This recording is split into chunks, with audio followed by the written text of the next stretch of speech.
This is Democracy Now!, democracynow.org, the War and Peace Report. I'm Amy Goodman, and we're broadcasting from Stockholm, Sweden. And after the show today, we'll head to the Swedish Parliament. And on Democracy Now!'s website at democracynow.org, we will live stream the Right Livelihood ceremony from noon Eastern Standard Time to 3 p.m. We hope you go to our website. It's also being live streamed on the website of the Swedish Parliament. That's democracynow.org. As we turn now to Monika Hauser, gynecologist and founder of Medica Mondiale, a German-based non-governmental organization that works to prevent and punish sexual violence against women and girls. They've helped over 70,000 traumatized women and girls in Bosnia and Kosovo, the Democratic Republic of Congo, Liberia, Afghanistan. Monika Hauser received the Right Livelihood Award this year, according to the jury, for, quote, her tireless commitment to working with women who've experienced the most horrific sexual violence in some of the most dangerous countries in the world and campaigning for them to receive social recognition and compensation.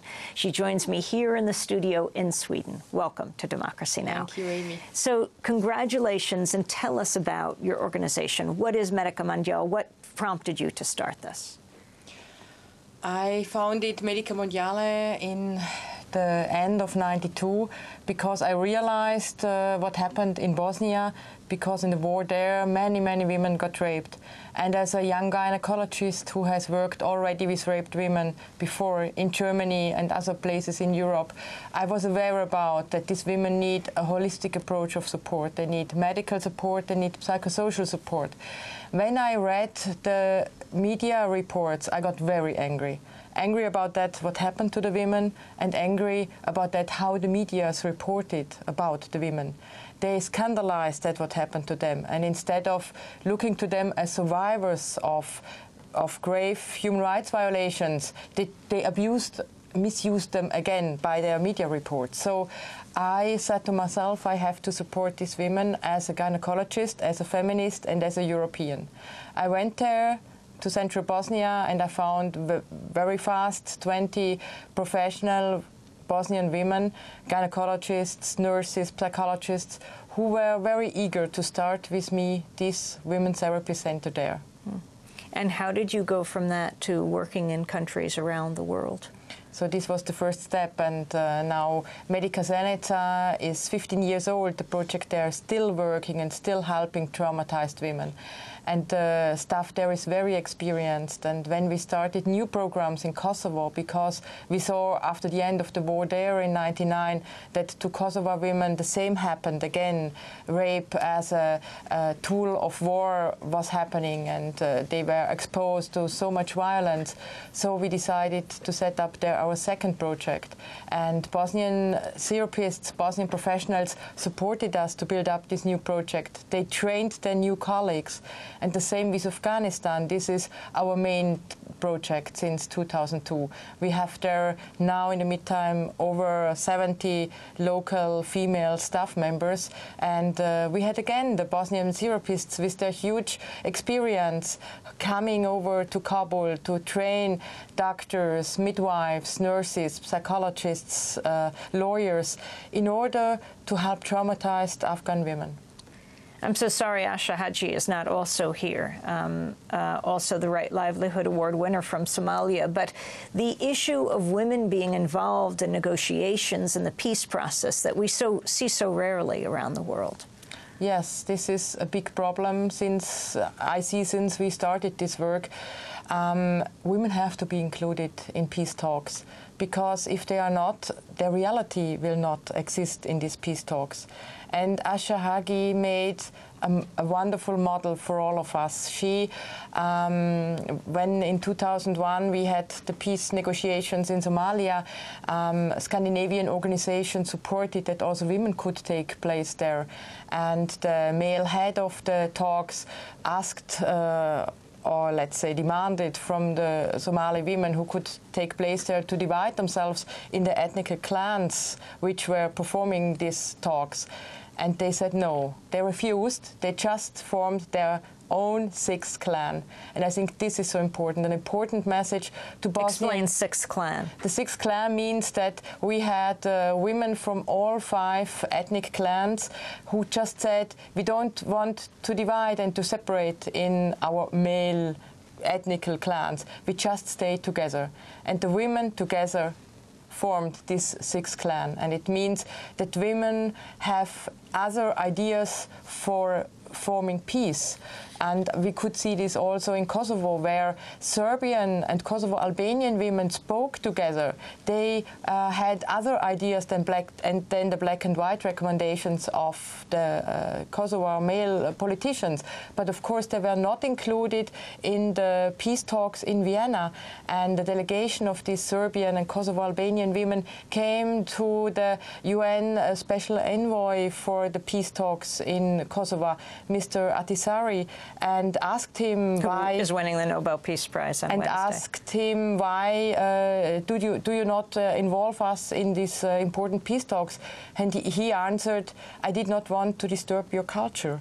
But this is the culture of the men, they answered. This is not our culture. And so we have to see that these women, like Ashahagi or the Kosovo and Serbian women, they have competencies which are really important and necessary for building up new democracies, new countries.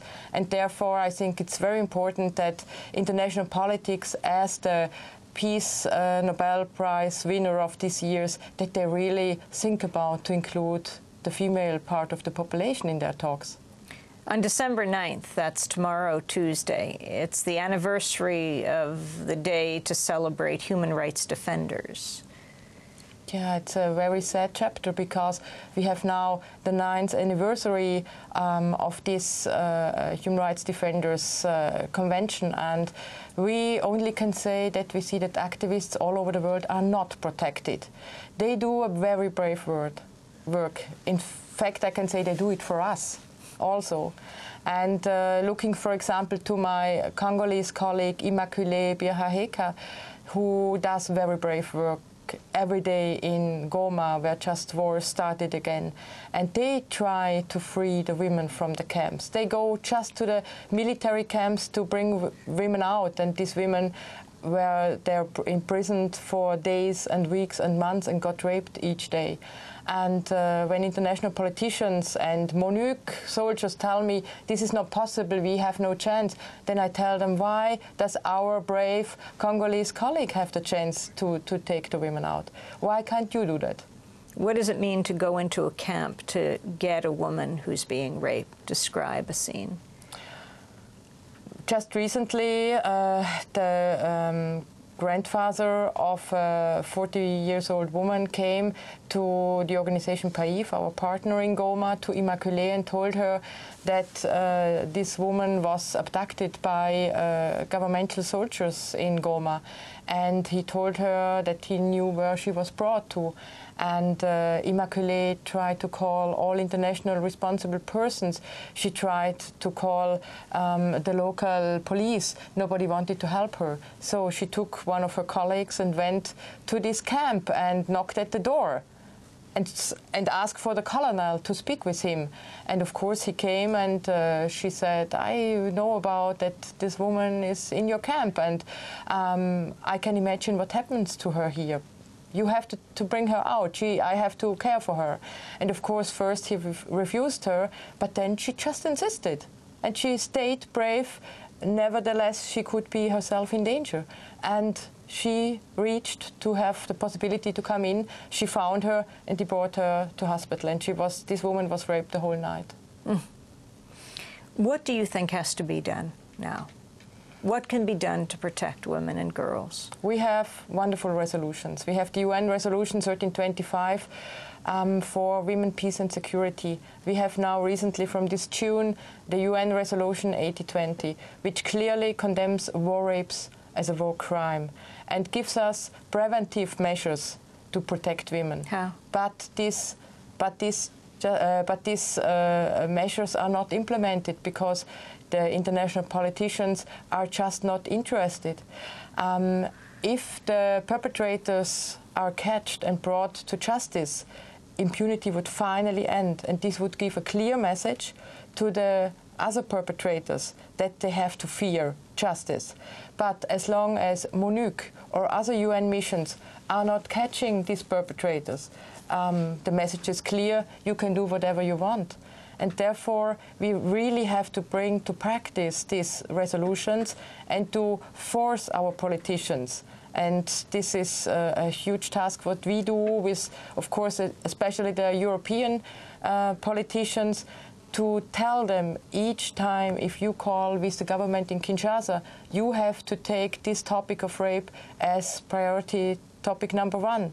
And of course, they also have to support at these peace talks now, for example, in Nairobi, that women have to be there in order to represent their own reality. We've heard of conflict diamonds, of blood diamonds. Now, I went to a seminar of yours yesterday. You're talking about rape diamonds. Many women are abducted for being slaves in these minefields for gold, for diamonds, for coltan, which we all use in our handies, in our mobiles. And our cell phones. In our cell phones. And these women there are used as slaves, and after some weeks they die because it's such a hard work. And of course they are not only working slaves, they are slaves also and getting raped each day and each night.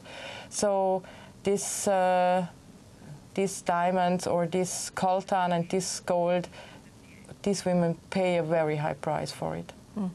Well, we will link to your website, Medica Mondiale, at democracynow.org. Dr. Monika Hauser, I want to thank you very much for being with us.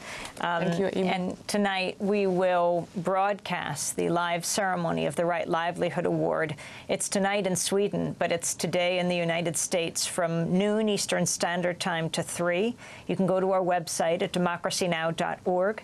And if there's any problem there, you can also go to the Swedish Parliament website. They will also be live streaming the ceremony. That does it for our broadcast.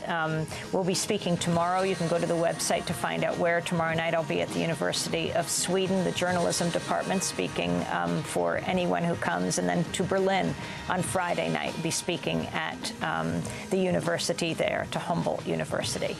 Democracy Now! Is produced by a wonderful group of people, and I honor all of them with that Right Livelihood Award, Sharif and Nicole and Mike and Aaron and everyone. I'm Amy Goodman from Sweden. Thanks for joining us.